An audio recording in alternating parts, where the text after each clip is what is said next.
चंद्रयान 3 की मून पर successful landing के बाद अब इसरो यही नहीं रुकेगा।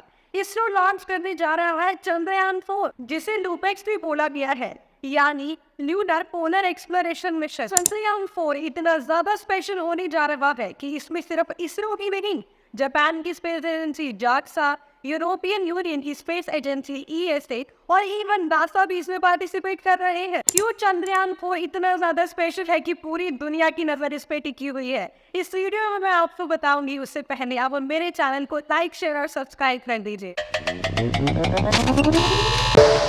तो बेसिकली ल्यूपेक्स है ल्यूनर पोलर एक्सप्लोरेशन मिशन, और ऐसा एग्जाम्पशन लगाया जा रहा है कि साल 2026 में ये लॉन्च हो जाए। ये इसरो और जापान दोनों का एक कंबाइंड मून मिशन होने जा रहा है। ल्यूपेक्स को लॉन्च किया जाएगा एक जापानीज लॉन्चिंग व्हीकल H3 पे।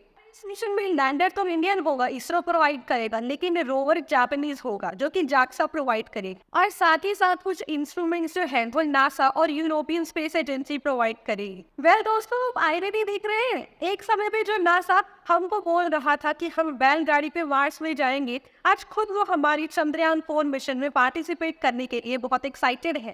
पर ये एक्साइटमेंट आखिर में है क्यों? It is all because of the efficient cost जो इसरो अपने लॉन्च व्हीकल्स में यूज करता है। चंद्रयान 3 मून मिशन $75 मिलियन में लॉन्च किया गया, जबकि इसमें कुछ व्यूज बन रहे थे कि कैसे यूएसए की Hollywood movies for example Interstellar $125 million का बजट रखती, जबकि हमने मून पर इतना बड़ा मिशन लॉन्च किया सिर्फ $75 मिलियन की एफिशिएंट कॉस्ट में। And all the countries, European union और नासा, ये सभी फैसिनेटेड हैं कि आखिर इंडिया ये कर कैसे लेता है। बेसिकली ल्यूपेक्स मिशन को लॉन्च करने का मोटिव क्या है? चंद्रयान 3 को स्पेस में लॉन्च किया और काफी डिटेल में स्टडी की, अभी भी स्टडी हो रही है। हाल ही में विक्रम लैंडर ने ये बताया कि वहाँ पे कई सारे मेटल्स मौजूद है और हाइड्रोजन की खोज में वो अभी तक लगे हुए हैं, और यही एक्सपेरिमेंट्स को एक और लेवल आगे ले जाएगा चंद्रयान 4 या फिर ल्यूपेक्स। ल्यूपेक्स मिशन के दो कंपोनेंट्स हैं, एक लैंडर और एक रोवर। लैंडर जो है वो इंडियन है, जबकि रोवर जो है वो जापानीज। और जैसा कि मैंने आपको बताया कि foreign space agency for example NASA और यूरोपियन यूनियन स्पेस एजेंसी भी अपने कुछ इंस्ट्रूमेंट्स इन सीटू एक्सपेरिमेंट के लिए इस मिशन में जो है वो भेजे। एंड हाल ही में जापानीज कैबिनेट मिनिस्टर एंड बाकी स्पेस एजेंसी के हेड इंडिया में आए थे और उन्होंने ल्यूपेक्स के बारे में रोवर और लैंडर काम कैसे कर रहे थे और काम कहाँ तक पहुंचा उसका जायजा लेने आए। बेसिकली स्पेस में ल्यूपेक्स भेजने का ऑब्जेक्टिव क्या है?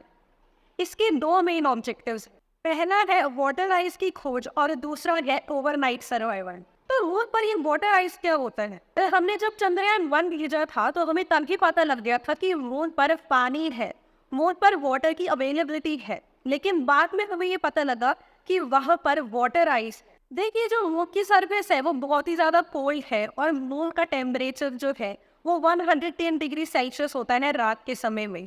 तो वहाँ का पानी जो है वो बहुत ही ज्यादा ठंडा होता है, इसीलिए वहाँ के पानी का टेक्सचर भी चेंज हो जाता है, और वहाँ का पानी बहुत ज्यादा चिल्ड होता है, इसीलिए उसको वाटर आइस बोला गया है। तो पहला ऑब्जेक्टिव तो ये जानना है कि जो मून पे वाटर आइस है उसका टेक्सचर कैसा है और वो कितनी क्वांटिटी में मून पे अवेलेबल है। और इसकी स्टडी करने के लिए इसरो ने कुछ इंस्ट्रूमेंट्स बनाए हैं जो कि अहमदाबाद फिजिकल रिसर्च लेबोरेटरी द्वारा बनाए गए थे। ये इंस्ट्रूमेंट्स मून की सरफेस पे इन सीटू एक्सपेरिमेंट्स करेंगे। देखिए, दो तरह के एक्सपेरिमेंट्स होते हैं, एक in situ experiment and ex situ experiment. Ex situ experiment यानी कि जो चंद्रयान 3 है वो एक ल्यूनर ऑब्जर्वेटरी मिशन है, यानी कि जो हमारा चंद्रयान 3 है वो मून की सरफेस पे जाएगा और वहां से कुछ सैंपल्स कलेक्ट करेगा। फॉर एग्जाम्पल वो सॉइल के सैंपल कलेक्ट करेगा और वो सैंपल्स वो इसरो को देगा। तो इसरो वो सैंपल्स कलेक्ट करेगी, उसकी स्टडी लेबोरेटरी में करेगी, जिससे इसरो को पता लगेगा कि जो मून की सरफेस है वो कैसी है, उसकी सॉइल का टेक्सचर कैसा है। ये होता है एक्स-C2 एक्सपेरिमेंट, यानी कि मून की सरफेस से कुछ सैंपल लाए गए और उस सैंपल की स्टडी लेबोरेटरी में की गई इंडिया पे आके। और दूसरा होता है एक्स-C2 एक्सपेरिमेंट। तो चंद्रयान 3 पे किए गए एक्स-C2 एक्सपेरिमेंट्स और चंद्रयान 4 पे किए जाएंगे इन-C2 एक्सपेरिमेंट्स। इन-C2 एक्सपेरिमेंट्स यानी कि वो मून की सरफेस पे रहकर सैंपल कलेक्ट करेंगे और उस सैंपल की स्टडी मून की सरफेस पे ही होगी। और वो स्टडी कौन करेगा? वो स्टडी करेंगे इंस्ट्रूमेंट्स, एक बहुत ही टेक्निकली और कॉम्प्लेक्सिटी डिजाइंड इंस्ट्रूमेंट। तो इसको बोला जाएगा इन-C2 एक्सपेरिमेंट। और चंद्रयान 4 में दो इम्पोर्टेंट इंस्ट्रूमेंट्स हैं जो कि इन सीटू एक्सपेरिमेंट्स करेंगे, जिसका नाम है प्रतिमा और लेडेक्स। प्रतिमा और लेडेक्स का काम होगा मून की सरफेस पे इन सीटू एक्सपेरिमेंट्स करना, सॉइल को एनालाइज करना, आइस वाटर की प्रेजेंस ढूंढना और प्रेजेंस ढूंढ के उसके टेक्सचर को स्टडी करना। तो ये है चंद्रयान 4 लॉन्च करने का सबसे इम्पोर्टेंट पर्पस। दूसरा पर्पस हमारे पास आता है, वो है ओवरनाइट सर्वाइवल। अब देखिए, जो मून का टेम्परेचर है वो बहुत ही ज़्यादा कम है। मैंने आपको बता दिया कि जो मून का टेम्परेचर है वो रात में बहुत ज़्यादा गिर जाता है एंड अप्रॉक्सीमेटली वो -110 डिग्री सेल्सियस भी चला जाता है। और इतने कम टेम्परेचर में लैंडर और रोवर अपने एक्सपेरिमेंट्स नहीं कर पाते। अगर आपको याद हो तो हमने चंद्रयान 3 को 23 अगस्त को 6:04 पे लॉन्च किया था। इसे लॉन्च करने का इस समय पे एक बहुत ही इम्पोर्टेंट पर्पस था, क्योंकि उस समय चांद पे सनराइज होता है उस समय इंडियन स्टैंडर्ड टाइम के अकॉर्डिंग, और ये इंश्योर करना बहुत ही ज़्यादा इम्पोर्टेंट है कि सैटेलाइट को इनफ हीट मिलती रहे, और हीट का सोर्स जो है वो सन है। चांद पे सूर्योदय के बाद जो दिन का टाइम रहेगा वो 14 दिन का रहेगा।